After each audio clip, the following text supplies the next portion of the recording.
নমস্কার বন্ধুরা, আমি সুমি। আপনারা দেখছেন সুমি রান্নাঘর। আজকে দেখুন নিরামিষ লাউ বড়ি রান্না করেছি।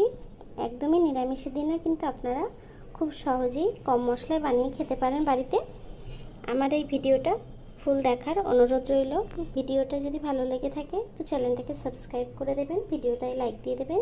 তো চলুন রেসিপিটা শুরু করা যাক। আমি একটা কড়া বসিয়ে নিয়েছি। কড়াইটা গরম হয়ে গেছে, একটু তেল দিয়ে দেবো। তেলটা গরম হয়ে গেছে, আমি কিছুটা বড়ি ভেজে নেব। বড়িগুলোকে লাল লাল করে ভেজে নেব। বড়িটা কিন্তু ভাজা হয়ে গেছে লাল লাল করে। বড়িগুলোকে তুলে নেব। এই তেলের মধ্যে দিয়ে দেবো একটু সাদা জিরে, দিয়ে দেবো একটু কালো জিরে, দিয়ে দেবো একটা তেজপাতা, কেটে রাখা আলু লাউটা দিয়ে দেবো। আলু আর লাউটা দিয়ে দিলাম।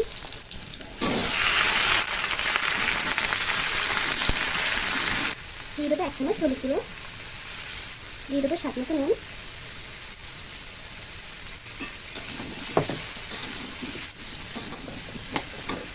দিয়ে দেবো 6টা কাঁচা লঙ্কা, দিয়ে দেবো দুটো কেটে রাখা টমেটো। দুটো টমেটো দিয়ে দিলাম। তরকারিটা একটু নেড়ে দেবো। কিছুক্ষণের জন্য তরকারিটা ঢেকে দেবো।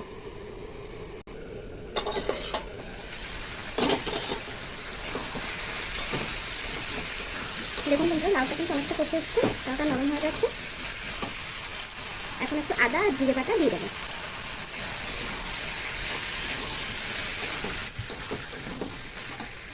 লাউটাকে কষে নিয়েছি। এখন সামান্য একটু নিরামিষ যেহেতু লাউ, একটু চিনি দিয়ে দেবো। টেস্টটাকে ব্যালেন্স করার জন্য সামান্য একটু চিনি দিয়ে দিলাম।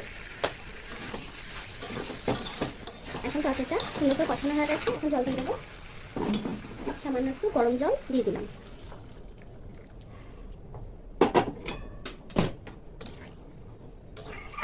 হাই ফ্লেমে তরকারিটাকে কিছুক্ষণ হতে দেবো।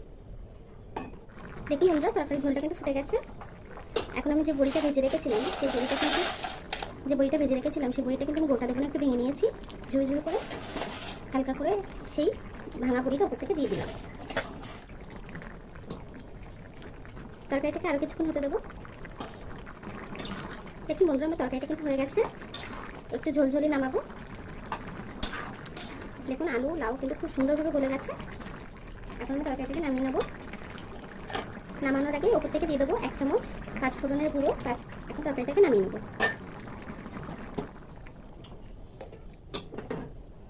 দেখুন বন্ধুরা, আমার লাউ তরকারিটা কিন্তু হয়ে গেছে। লাউ বড়ি নিরামিষ, দেখুন কত সুন্দর হয়েছে। আপনারা এই রেসিপিটা অবশ্যই বাড়িতে ট্রাই করবেন। কেমন হয়েছে কমেন্ট বক্সে জানাবেন। যদি ভিডিওটা ভালো লেগে থাকে চ্যানেলটাকে সাবস্ক্রাইব করে ভিডিওটাই লাইক দিয়ে দেবেন। এতক্ষণ ধরে আমার ভিডিওটা দেখার জন্য আপনাদেরকে অসংখ্য ধন্যবাদ।